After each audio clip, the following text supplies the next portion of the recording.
Hey everybody, and welcome to week 14 of class. As you can probably tell, I'm a little groggy here, not feeling super hot right now, but we should be able to push through that. But at any rate, week 14, we are moving into the actual war of the Civil War.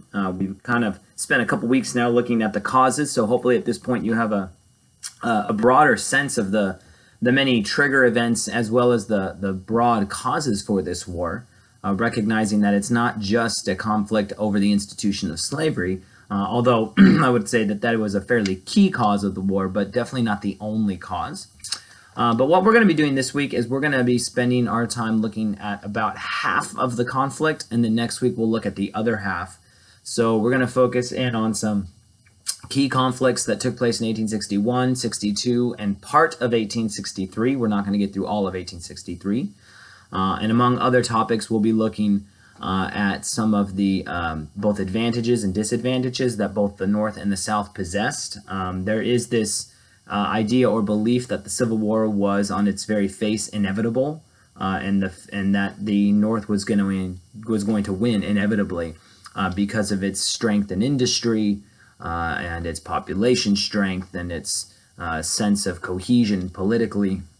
But the truth of the matter is that the South possessed its own set of advantages, and indeed they were the stronger of the two military forces during the years that we're going to look at this week. They definitely have the upper hand when it comes to winning the battles. So people were not so convinced that the North was going to win at the time that the war was going on. Now, it's easy for historians to look back and say, well, the North had to have won because of these reasons, and we can say that because in the end the North does win the war, but at the time that wasn't so much the case.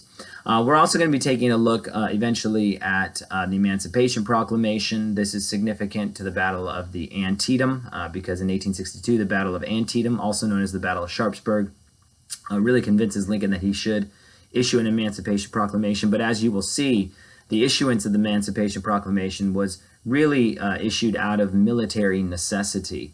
There was definitely a desire to sort of bait the South back into the Union, if it could, as well as trying to make the war about slavery so that foreign alliances would not come in and help the South, because those who were looking to help the South, the British specifically, they had abolished slavery, and if Lincoln turns the war into a fight over slavery, the British is not likely to help the South fight a war in order to preserve that institution. So we got a whole range of things to talk about this week, and we'll, like I said, only going to look about half of the conflict, and then next week we'll finish it up. So with that, I hope you guys enjoy this week's content. Hopefully you're finding this material enriching overall. Okay? All right, guys, if you have questions or comments, contact me. I'll get back to you as soon as I can. Otherwise, go in peace, be warm and filled. May the force be with you, live long and prosper, and may the odds forever be in your favor. Have a blessed week, guys.